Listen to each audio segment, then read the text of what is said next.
Hello hello hello नमस्कार हौवा म विजय चामलिङ राई हजुर अरे यहीँ पाउँदछ है भिडियो बनाउन भयो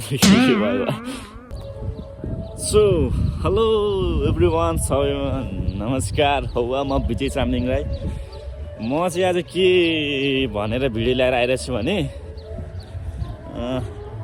मलाई धेरै साथीहरूले भनिरहेको थियो रोमानियामा कस्तो छ अनि त्यसपछि कुन मेन पारबाट जानुभयो कति लाग्यो भन्ने कुरा साथीहरूले गरिरहेको थियो अनि यसकै लागि मैले भिडियो बनाउँछु भन्ने भइरहेको थियो तर बनाउनु पाइरहेको थिइनँ अनि आज चाहिँ यसो हिँड्दैछु हिँड्न त आज त्यस्तो फ्री चाहिँ छुइनँ त्यही पनि अब साथीहरूले भनेको रिक्वेस्ट त यसो सुनिदिएर बनाइदिउँ न त भनेर मैले भिडियो हजुरहरू सामु ल्याउनको लागि प्रयास गरिरहेको छु सबैजनाले अन्तिमसम्म हेरेर साथ दिनु होला सब्सक्राइब गरिदिनु होला कोही नयाँ हुन्छ नि मेरो युट्युब च्यानलमा कस्तो हुन्छ भने रोमानिया आउनु जतिको सजिलो यहाँ आएर काम गर्नु त्यस्तो खासै सजिलो छैन होइन यहाँ चाहिँ अब कस्तो हुन्छ भने के सोचेर आउनुपर्छ भने जे काम पनि गर्छु जे काम पनि म गर्न सक्छु भनेर चाहिँ आउनुपर्छ त्यो मनस्थिति बनाएर आउनुपर्छ तर कस्तो नि हाम्रो चाहिँ मेन पावरले भनेकै काममा पर्न चाहिँ पर्यो तर धेरैजनाको त्यस्तोमा नपर्न सक्छ होइन तर म पनि भन्छु हामीले एप्लाई गरेको मेन पावरबाट गर्नु राम्रो हुन्छ होला सायद हाम्रो चाहिँ भएको छ उनीहरूले भनेकै काममै हुन चाहिँ तर अब कतिको हुँदैन पनि होइन कतिले सप्लाईमा पराइदिन्छ सप्लाईमा पनि हुन्छ त्यही भएर कस्तो पनि फेरि यो सप्लाईको पनि कस्तो हुन्छ नि एउटा कुरा भनिहाल्छु तपाईँहरूले सप्लाईको कस्तो हुन्छ भने तपाईँहरूको यहाँ युरोप कन्ट्रीमा अब रोमानियादेखि अरू ठाउँ यो युरोप कन्ट्री जुन छ नि सेन्जेन भएको छ अहिले यो कन्ट्रीहरूमा तपाईँको कोही आफन्त आफ्नो मान्छे छ मलाई सेड्युल गर्न सक्छ टिआरसी अनि रिलिज पेपर ल्याएर जान्छु म भाग्छु म भन्ने विचारले आउनुभएको छ भने तपाईँहरू पक्कै पनि सप्लाईमै आउनुहोस् किनभने यहाँ डाइरेक्ट कम्पनीमा पढ्ने मान्छेको चाहिँ तपाईँको 1 वर्षसम्ममा चाहिँ 1 वर्षभन्दा अगाडि रिलिज पेपर दिन मान्दैनन् क्या कम्पनीहरूले 6 महिना हो रुल्स चाहिँ छन् हुन चाहिँ तर कस्तो भने यहाँ अहिले कम्पनीले दिँदैन क्या एक वर्ष त काम गर्नै पर्छ होइन त्यसको लागि तपाईँहरू आफ्नो मान्छे यहाँ कतै युरोप कन्ट्रीमा छ भने जस्तो मनस्थिति ल्याएर आउनुहुन्छ भने चाहिँ तपाईँहरूले त्यही सप्लाईमा आउनु सक्नुहुन्छ तपाईँहरू सप्लाईमा चाहिँ कस्तो हुन्छ भने अब तपाईँ धेर पर्दैन 2-3 महिना बस्नुभयो त्यतिमा तपाईँले सबै बनाइदिइहाल्छ टिआरसी कार्ड त्यसपछि जानुहुन्छ भने रिलिज पेपर लिन पनि सक्नुहुन्छ होइन माग्यो भने दिइहाल्छ अनि त्यही सप्लाईको पनि मैले हेरेको चाहिँ कस्तो भने यो अहिले वाइजको चाहिँ एकदम राम्रो छ है वाइजको चाहिँ किनभने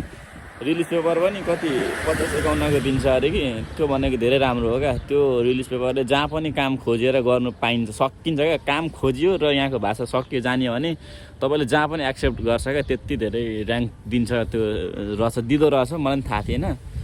अनि त्यही भएर चाहिँ तपाईँहरू सप्लाईमा आउनु चाहनुहुन्छ र यहाँ रोमानियामा नबसी अरू कुनै ठाउँ युरोप कन्ट्री जान्छु भनेर सोच गरेर आउँदै हुन्छ भने चाहिँ त्यो पनि गर्न सक्नुहुन्छ अनि अर्को कुरा के भने यो जुन नयाँ आउने हाम्रो साथीहरू छन् नि उहाँहरूसँग के भन्छु भने तपाईँहरू नआउनु चाहिँ भन्दिनँ राम्रै छ अब त्यस्तो नराम्रो पनि छैन होइन तर राम्रो मेन पावरबाट एप्लाई गर्नु अनि त्यो जुन सप्लाई भन्यो नि सप्लाईको बारेमा त्यसरी सोचे त्यो सप्लाई गर्ने त्यस्तो हुन्छ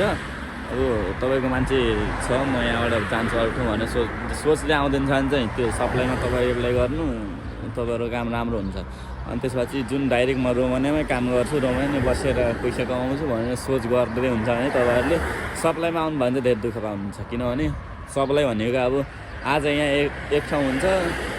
अब यहाँ काम सकियो भने यहाँको एग्रिमेन्ट सकिएपछि अर्को ठाउँ फेरि जानुपर्ने हुन्छ क्या त्यही भएपछि अब यताउता रुम सरिराख्ने रुम चेन्ज गरिराख्नुपर्ने हुन्छ त्यही भएर चाहिँ त्यो जुन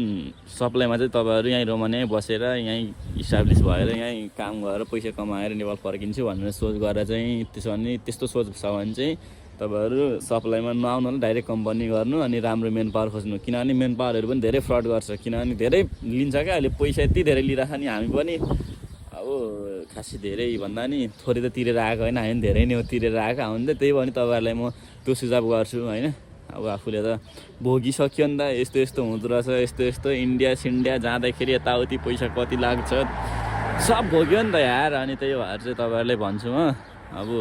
सकभर गर्दाखेरि एकदम राम्रो ठाउँ गर्नु, सक्नुहुन्छ भने मलाई भन्नु, म पनि तपाईँहरूलाई यसो सुझाव दिन्छु यो ठाउँबाट गर्नु। हामीले गरेको नभए पनि अरू ठाउँ पनि मैले चिनाखा, सक्नुहुन्छ मलाई होइन भन्नु, सोध्न सक्नुहुन्छ मेसेज गरेर। त्यही हो, अब रोमानिया आउँदाखेरि राम्रै छ होइन। अब त्यस्तो धेरै गर्मी पनि हुँदैन, गर्मी हुन्छ नेपालको जस्तो त्यस्तो हुँदैन यहाँ, किनभने खासै त्यस्तो जाडो पनि धेरै, जाडो चाहिँ पछि हिउँ पर्छ अरे यहाँ सायद, मलाई थाहा छैन होइन। अनि तर त्यस्तो गर्मी चाहिँ छैन, अहिले घाम चाहिँ लागिरहेछ,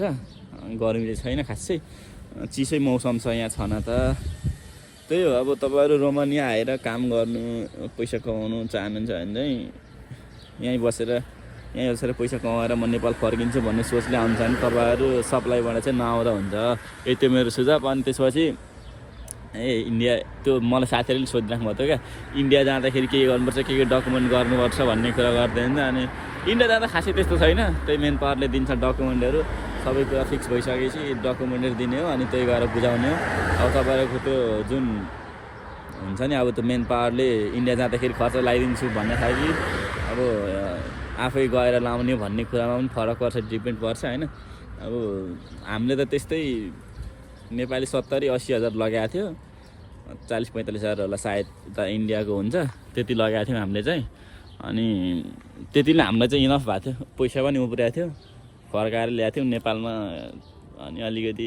युज गरिएको थियो त्यो पैसाहरू, त्यस्तै हो होइन। अब धेरै मेन पावरले चाहिँ कस्तो हुन्छ भने, धेरै मेन पावरले चाहिँ इन्डिया जाने खर्च पनि लगाइदिन्छ, कुनैले लगाइदिँदैन, अनि त्यसमा फरक पर्छ क्या। अब आफूले लिएर जानु भन्दाखेरि पनि मेन पावरले लगाइदिएको चाहिँ राम्रो हुन्छ क्या। उता गएर हामीले केही कुरा गर्नु पर्दैन नि त, उनीहरूलाई कस्तो कति तिर्नु भने के गर्नुपर्ने भन्ने कुरा चाहिँ हामीले लफडा हुँदैन, त्यतिमा चाहिँ हुन्छ होइन। त्यही भएर अब आफूले तिर्नुभन्दा पनि उनीहरूले तिर्दिएको राम्रो हुन्छ क्या, बरु अब अलिकति धेरै नै लियोस् होइन। त्यही भएर यस्तै हो होइन। अब भिडियो भनेको यस्तै हो, सबैजना अब आउँदो चाहनुहुन्छ भने चाहिँ राम्रै छ रोमानियामा होइन। अब कतिले नराम्रो नि भन्छ, अब कतिले राम्रो नि भन्छ होला सायद, म पनि ठिकै लाग्छ, यत्तिको राम्रै छ होइन। सो आजको लागि यति नै, अर्को भिडियोमा भेटौँ हामी सबैजना, tata bye bye, see you next video, okay by.